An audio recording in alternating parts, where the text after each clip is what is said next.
Musk recently raised a few eyebrows around the world by predicting there will be 1 billion humanoid robots utilizing artificial intelligence in the next 2 decades.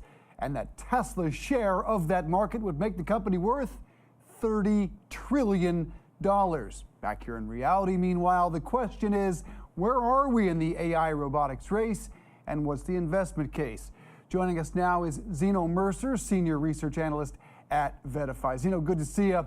Elon always prone to hyperbole, if you will. What do you make of that type of prediction? I mean, he's kind of predicted a lot of things of how we'd go into energy and EVs and many things actually right so far. So I wouldn't necessarily discount that. I will say the opportunity for robotics and AI is huge, and it's hardly been tapped. So he's right on that. Whether it's exactly humanoids or other form factors, that's maybe more of the better question, rather than will it become a greater percentage of total GDP in the world, which I do believe.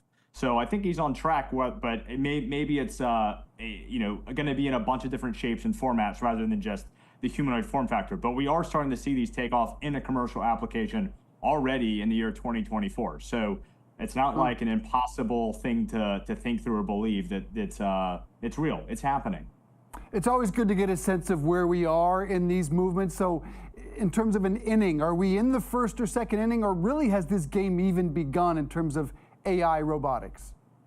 Yeah, I mean, both stories have been around for quite some time. I mean, robots have been around since the 60s. AI has been around, machine learning for decades now, at least like traditional machine learning for cloud optimization, advertising, things like that. So in terms of the convergence of the two, we are still pretty early. I remember watching Avatar when it first came out years ago, and you could see how they made the film, and they had cameras and they had sensors on the bodies of the actors to trace that to the animatrix, the filmmaking process, and it made sense. Like, okay, that should make sense for training robots too.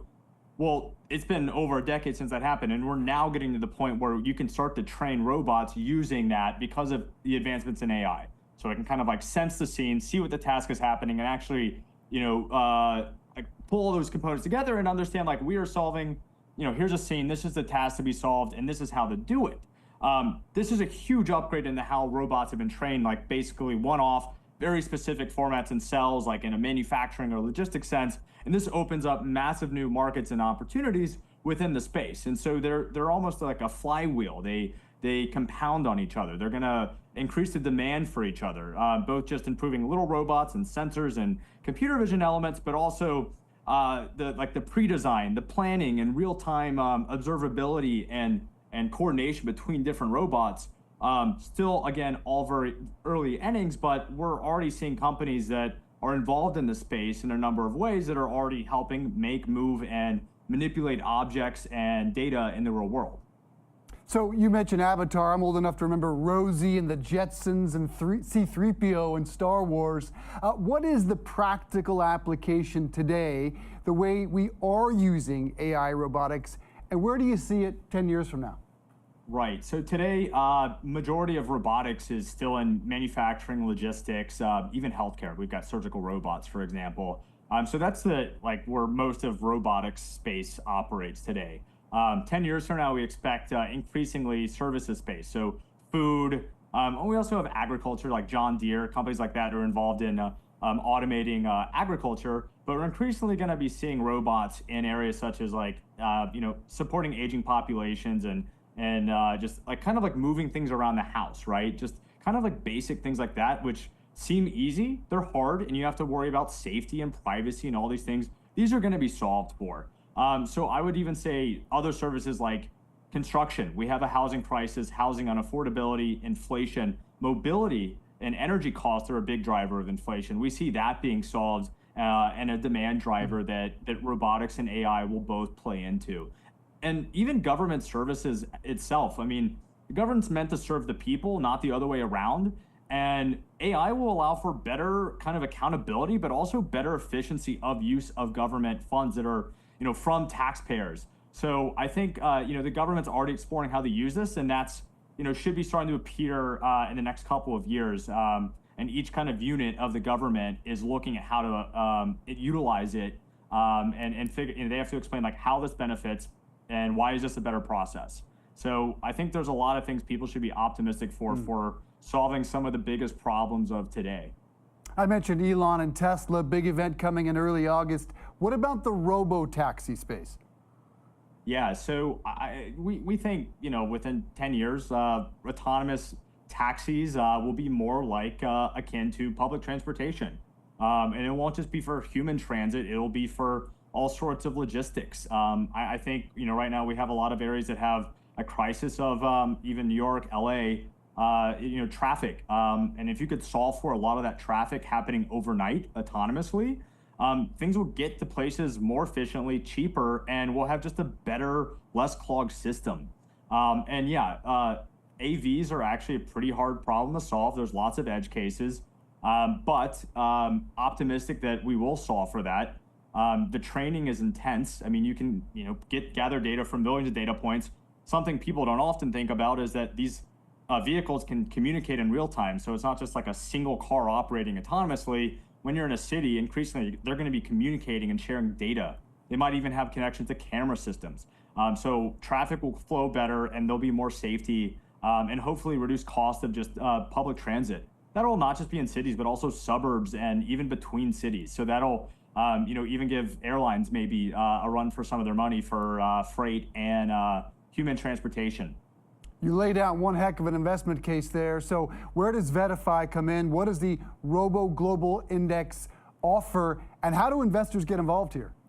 Yeah, so I help manage and lead the research and strategy for the Robo, Robotics and Automation Index, and THNQ, Artificial Intelligence Index. We joined Verify last year. We were acquired. It's been awesome. So Robo was founded in 2013. It gives like picks and shovels, manufacturing, logistics automation, but also companies that are involved in like actuation. That's like the control systems, the sensors. And I mentioned that flywheel of like, how AI will help robots and vice versa. Well, a lot of that comes in the sensors and computer vision and all these kind of like underlying technologies. And so think of Robo as like automation in the real world, physical world automation, and THNQ being more automation across like business services and consumer and, companies that are involved in like semiconductor and networking. So it's an evolving body. AI is getting access to the real world through communications and sensors and computer vision. And they have to store that data. They have to analyze that data and communicate and explain that. As I mentioned, the government example earlier, that's one of the big things they have to do is explain it and observe it. And so we've been increasing, we're an active, not active, we're like a smart fundamental. We have a scoring process that, basically, we look at where AI is going, where the world's going, where robotics are going, and we make sure we have kind of allocation. Has NVIDIA taken up too much oxygen in this space for the investor to actually be informed? Well, yes. I mean, they're right now. They are kind of the pole position.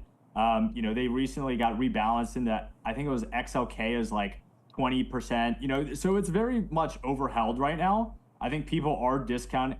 I think people are like on one hand still underestimating the impact and investment that's in the broader AI ecosystem and all the other tangents like communications and cybersecurity that exist. But on the other hand, they're discounting maybe like the competition NVIDIA might face and other form factors of AI. I mean, one of the tangents that happens is that these LLMs get so lightweight they can operate on your device. So like sub-billion parameter versus like these 70 billion parameters. And I know that's a little technical, but just think like really small things that can run on your device that can handle a lot of tasks. It doesn't need to go to Microsoft, OpenAI, and some of these things. So we might see a world where there's actually less demand for that. Now, if you're controlling autonomous vehicles and all these things, there needs to be a centralized cloud. There's still going to be some training and improving of models, but that's a shift towards like real-world deployment and inference. But there is a feedback loop of those real-world applications to training. That's not going to stop. So there's still going to be demand for that, but we expect like a more diversified, winning basket. And just kind of diving into that point, like earnings growth, like the THNQ index had 12.7% sales growth this quarter and 66% year-over-year EPS growth on a weighted average basis. And to be clear, we only have like a 3%, sub 3% allocation to NVIDIA. So this is driven by a majority, most other companies. And next year we're expecting 28% EPS and 17% sales growth, and 94% of the companies to be profitable. And this is based on FactSet numbers, weighted average basis. But point being, like, this is a fast-growing sector, and it's governments are investing into this. Major corporations are investing, and we're increasingly going to be seeing more like AI to consumer applications and services appearing. So you asked earlier, like, are we early? We're still very early. The real world impact is barely being felt, but I think people are starting to kind of get a feeling that something's happening.